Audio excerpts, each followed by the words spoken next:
उससे रिश्ता जोड़ के चलोगे तो तुम्हें जीवन में मैं कल्याण करने के लिए आया हूँ। कल्याणकारी मेरा नाम है और तुम दुख अशांति भोगते हुए सुख शांति देने के लिए आया हूँ।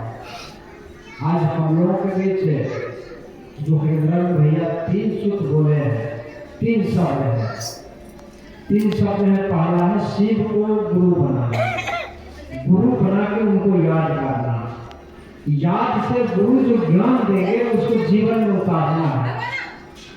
औरों को उतारने की बात बताना ही चर्चा है। और नमः शिवाय मंत्र से हम गुरु को नाम को हम प्रणाम करते हैं, निवेदित करते हैं। तो इसलिए 3 शब्द का सुन लीजिए। पूरे ब्रह्मांड 3 शब्द में है। ये ब्रह्मांड पृथ्वी से लेकर के सूरज का चांद तारे आकाश का अंतिम छोर तक ये 3 शब्द भी है। आज वह 3 शब्द समझ ले। अगर ये 3 शब्द को समझेंगे तो 3 सूत्र जो हम लोगों के बीच हरिंद्र भैया दिए हैं वो भी अच्छी तरह समझ में आ जाएंगे। इसको करने में कोई परिश्रम नहीं लगता है, कोई मेहनत नहीं है। इसके लिए मुझे कोई समय विशेष रूप से निकालना भी नहीं है, तो हम आसानी से उसको कर सकते हैं यदि 3 शब्द को समझ ले तो। ये ब्रह्मांड 3 शब्द में पहला शब्द है शिव सत्ता, शिव जिसको मैंने गुरु बनाया है। दूसरा सत्ता है आत्म सत्ता, तीसरा है प्रकृति सत्ता। इसी 3 शब्द में जो है हमारे हरिंद्र भैया ने पूरे ब्रह्मांड को रचना में जो परमात्मा ने रचा है, ये 3 शब्दों को उन्होंने दिया है। जो शिव को गुरु बनाना है, गुरु को याद करना है, गुरु की याद से गुरु मुझे जो ज्ञान देंगे उस ज्ञान को जीवन में उतारना है। और को उतारने के लिए हम जो बताएंगे वही चर्चा हुआ। और नमः शिवाय मंत्र से एक साधारण शब्द में है कि हम सभी लोग एक आसानी से बच्चे सियान बूढ़े जवान सभी कर सकते हैं, किसी भी वक्त कर सकते हैं। तो ये 3 शब्द को अच्छी तरह समझना जरूरी है। तो पहला हुआ शिव सत्ता।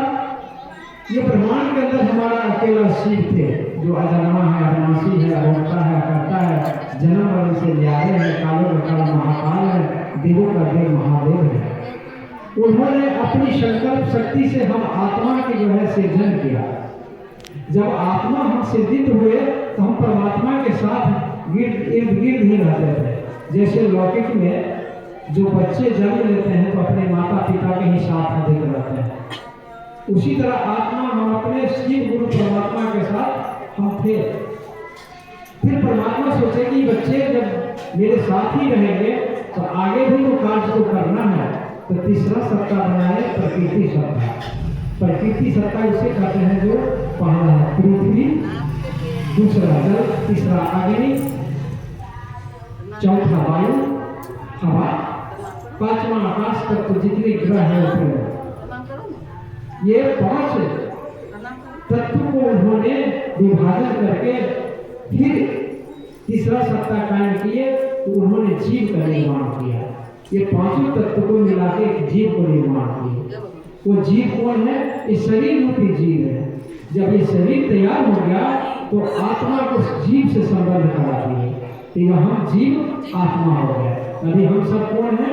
यहाँ बैठे हुए हम परमपिता परमात्मा के हम सब संतान हैं। क्योंकि ये रचना हमारे शरीर को परमात्मा ने ही किया है, हमें आत्मा को सृजन परमात्मा ने ही किया है।